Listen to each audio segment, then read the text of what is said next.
花絮在地新闻，乡亲啊，大家平安。今仔日是新历的12月25，旧历的11月11，礼拜5。今仔日是耶诞节，中南部天气真舒适。啊，这北台湾甲昨比起来，雨水嘛加较少咯，愈暗会愈大。明仔载拜六，全台湾转大冷，也毋过到礼拜，阁有锋面通过，加上会透真强的东北风，参中南部拢可能会来落雨。啊，若大家真关心的看年。北台湾真有可能会让10年过来出现到10度以下低温，无排除会落降到8度，甚至搁较低。若要去看年的乡亲，一定爱穿好烧。耶诞节日时，北部要受一寡雨雪啊，涂骹要是湿湿。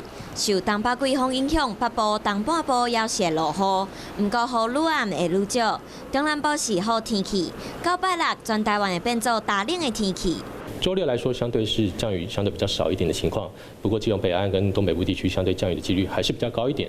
那周日之后，受到锋面的影响，预估不止北部跟东半部地区，可能连中南部地区也要注意有些零星降雨的情形。北台湾的观众有机会看得到日头，不过礼拜阁有锋面，北部、东北部阁会落雨。温度中部以北低温16到17度，高温20度左右，会影响到后礼拜一。大家拢关心的看年的天气。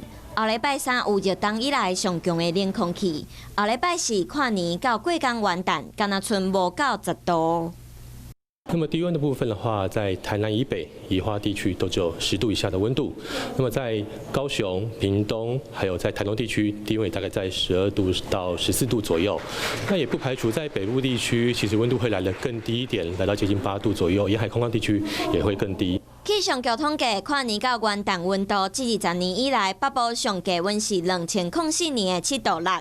第二名是2010年的9度半，其他3到5名拢超过10度。今年看年有可能比进前搁较冷，而且北台湾水汽真济，800公尺以上的涂骹有可能会见冻见酸。